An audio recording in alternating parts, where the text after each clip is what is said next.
back here in southeastern Ohio. As you can see behind me here, the good old faithful landowner's back at it again. He enjoys getting out in the woods with us and putting in food plots. Can't thank the man enough, you know, using his equipment, taking his time to come out here and do this for us. Last year, right behind me, I had my big 13 point that I was after come out, and unfortunately it didn't work out. But I think it's all happening for a reason, because this year he's definitely a stud, and we're getting prepared for another great season this year. So stick with us. We're going to go ahead and get the rest of this food plot in today. It's supposed to be a nice rain this evening, so hopefully the seed will get down in the ground real well, and here in a few weeks you'll see everything sprouting up.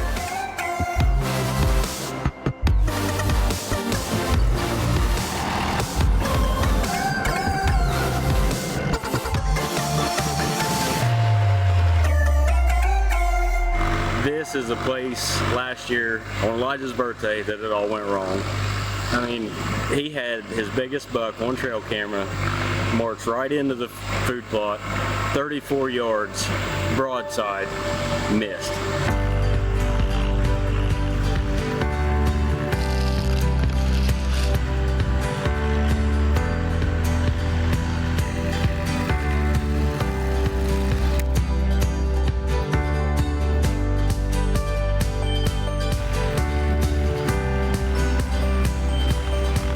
Well guys, we just got the food plot done and it just started raining. I don't think we could have had any better timing. We've got turnips, we've got radishes, we've got oats and winter peas, and we put about 100 pounds of fertilizer out. That soil looks phenomenal out there. Like I said, we've had our ups, we've had our downs today. So here in a few weeks, Nick and I will be able to tell what these food plots are going to look like. And I think we got 5 plots in today, and got the seed out, and the rain came through today and this afternoon. I think it's going to be good for us. It's going to be an exciting fall.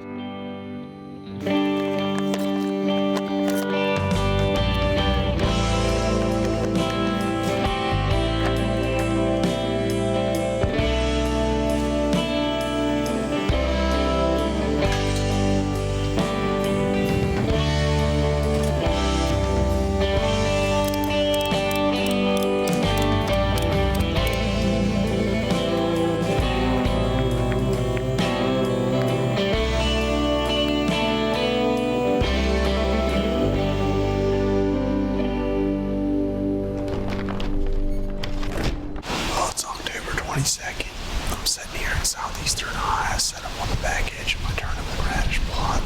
Looks like the deer have been destroying the back edge of this food plot. Had a nice cold front move in last night. It was a high of 50, 53, 56 yesterday, high of 53 today. Awful windy, but I snuck in this stand here in my ziplocker gear. I'm gonna see if I can get it done. No clue what's coming in on this back edge. Got a camera set on a nice trail coming out, but no way better to find out than in person. So stick with me and see if I can get it done solo camp style here in southeastern Ohio this evening.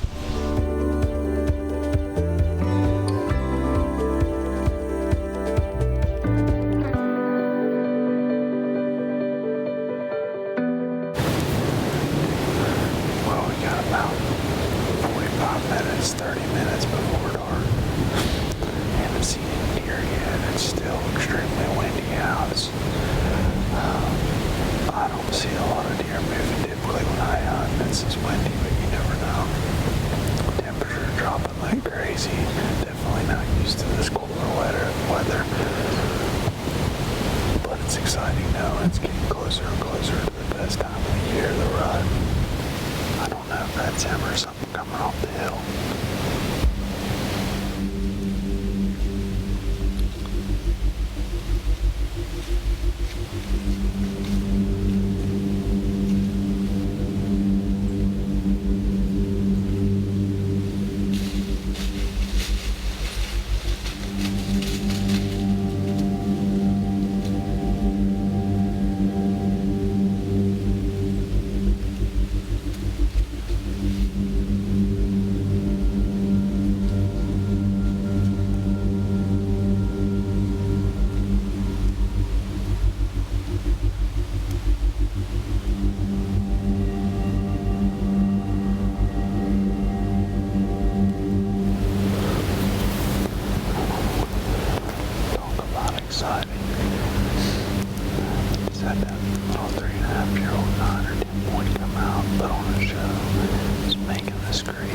up in the tree right underneath it.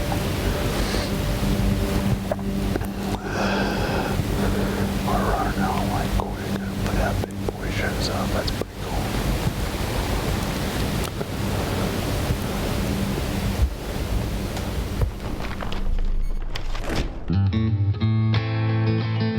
I've spent the time putting food plots in, I've spent the time with the trail cameras, but the one problem I'm having, all of a sudden this buck has disappeared. I know EHD has hit the area hard, so hopefully he's not one of these victims. Alright, so we made it here to the farm. I've had my blind out about all season here, haven't really hunted it. I haven't had any pictures on the covert trail cameras, so what I'm going to do is get my blind. It's actually in the back corner of this field. Going to pick it up, and if you guys look over this way, I got a real nice thicket. That's a cove that sits in between a right of way and a pasture field. Last few times I've been out here just sort of watching the fields, I've noticed that bucks and does are coming up out of this thicket here, and I'm telling you, you couldn't whip a billy goat through it. So my feeling and my thoughts are that if I set this blind up on the edge of this thicket, and there's a real nice right of way that comes around that the deer look like they probably cruise, which would be good for our morning hunt to smell the thermals. Because if them does are laying down in that thicket, them bucks can take the easiest path of resistance, smell them doe down in there. So that's my thoughts. I'm gonna try it out, see what happens. It's end of October. The bucks are definitely going to start moving. It's actually the 28th today, so the bucks have been moving. You can tell by looking on the roads. So let's get down here, get my blind moved, set it up in this new place. Feeling pretty confident. There's oaks, there's thickets, there's everything. It's a great funnel, so let's see what happens. Well, as humans, we're creatures of habit, and that goes the same thing with hunters. You know, as hunters, we're creatures of habit. We don't like to change very much. When we alter from one thing to the next, it kind of drives us a little crazy because, you know, what we've done year after year has worked. Well, kudos to Elijah to realizing that this buck has disappeared. He may still be around, he may not, but he doesn't know. But he realizes that he's kind of wasting his time, so he packs up, heads to West Virginia, and plays the cards right. Finally breaking daylight. Don't have a whole lot of light in the blind here, but cold morning with a cold rain or drizzle. Deer ought to definitely be up on their feet. It rained all day yesterday and really started raining last night. I want to be a little bit more aggressive today. The deer are definitely on the move. I want to be rattling, using the tool grunt tube, trying to call something in. The bucks are starting to see him laying along the side of the roads now. Like 2 days ago, there was nothing, and then between yesterday and today, they're everywhere.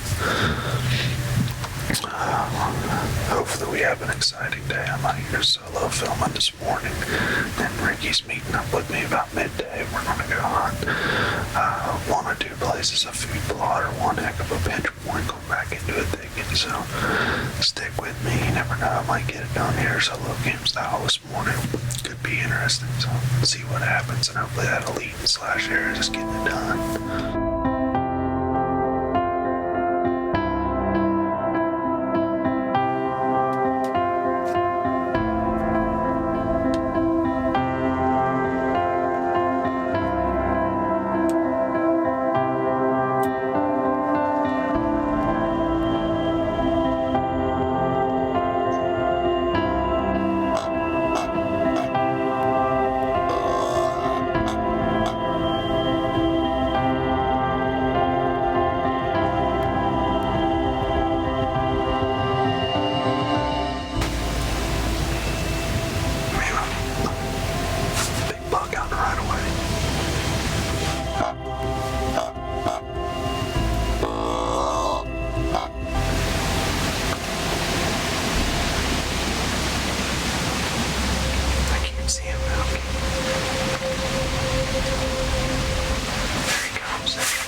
unbelievable. It's my birthday, October 29th. Last year on this day, I missed the big one. I was able to come back out and had enough self-confidence to solo film and get it done. It sounded like he crashed, but what the heck of a start to a 2-week vacation coming up. The bucks are definitely on their feet. This dual grunt tube right here, I seen him about 150 yards out, hit a few grunts, and he disappeared. Next thing you know, he's 80, 60, 80 yards coming in and came right up under this oak tree where these dew scrapes are. Gave me a nice little sort of slightly quarter to me shot, but I smoked him. Hello. You ain't gonna believe this, dude. I just smoked a nice 8-point. Yeah, I'm serious. Why else do you think I'd call you at 8:30 in the morning? Well, it's my birthday. I'm here in my home state of West Virginia, and I laid the smackdown on an absolute stud of an 8-point right here in my home state. Looked like he ran down in the cove. He didn't go real far. Okay, what time do you think you can be at my house? An hour? Okay, I'll head there. I'm gonna go down, and I'm debating whether to go look down there for him or not. I'll just wait till you get with me. All right, I'll get ready to pack up and head out. Bye. Well, I made it here to the house. I gave Ricky a call to come help me drag this big boy and help film the recovery. It's been a very exciting morning. Definitely a man's best birthday gift, but we're going to see what happens. We're excited to go check it out. So Ricky just pulled in, so thankfully he can come help film and pull this deer out of this deep holler.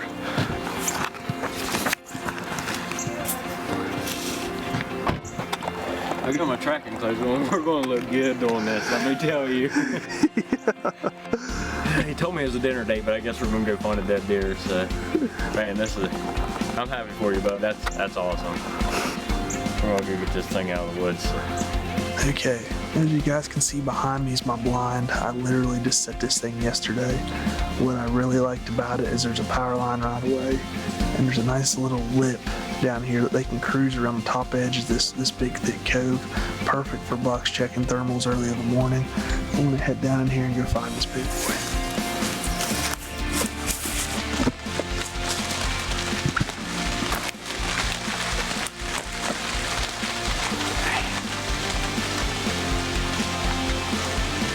The arrow went in, and it looked like to me it hit the other shoulder blade and it just snapped the arrow off. I got about a little over half the arrow in, and he went right down behind us here. So let's go take a look. He is right here. That deer didn't go, what, 40 yards? Yeah, if that. I heard him pile up. I went the wrong way this morning. I missed the blood from what I could see because all the wet leaves and everything. My goodness, he's laying right here. So let's get our hands on this bad boy. Yeah. Well, what a wonderful morning to be out in the Whitetail woods. Had a nice little drizzle. End of October here. It's been bittersweet. Last year on this day I was solo filming and missed the big buck I was after, but I was able to redeem myself this morning with the Impulse 31 and slash arrows. This big boy came up in the right of way. I noticed him about 150 yards away, and I used the dual grunt tube, gave a few little grunts, and he disappeared. And I thought, well, he went on down in this cove. Wasn't 20, 30 seconds later, there he stands at 60 yards coming in on a beeline. I was getting excited. He came right in, smelled 2 scrapes, and stopped under this oak tree that I was hoping would stop the deer for me for solo filming. And I placed a perfect shot on him. I did hit into the shoulder blade a little bit, but this bow and these arrows, the penetration was unbelievable. I was a little bit concerned at first because I seen half my arrow break off, but I went through one shoulder blade and stuck in the other, and you can actually see the broadhead coming out on the other side. This deer went 25, 30 yards and piled up. Can't thank Ricky enough for coming out here to help me get this thing. So what I want you all to think about is the amount of time Elijah put in during that process, the food plots, the scouting, the trail camera checks the year before, to have an opportunity, miss the opportunity, put in all that work again, and then the deer disappears. He doesn't get pictures of it, he doesn't see it. You have such high hopes for that particular deer, and he's not getting pictures. And then he made a change. He came back to West Virginia. He got in a blind that he had set up, and a buck shows up that he had never seen. That is the beauty of hunting, that just the unexpected. Anything can happen at any time. Yeah, talking about the buck disappearing, there's nothing worse than hunting a ghost. Yeah. Nothing worse than hunting a ghost. You put your cameras out, there's no pictures, but your gut tells you he's there. But there's nothing worse than hunting that ghost. And he did. He hunted him for a while, but then he made that change, and then unexpectedly a really nice West Virginia 8-point showed up. Elijah put the elite bow to work, put him down. What an awesome hunt. Great story. And if I could think of any word to describe that, it's just persistence.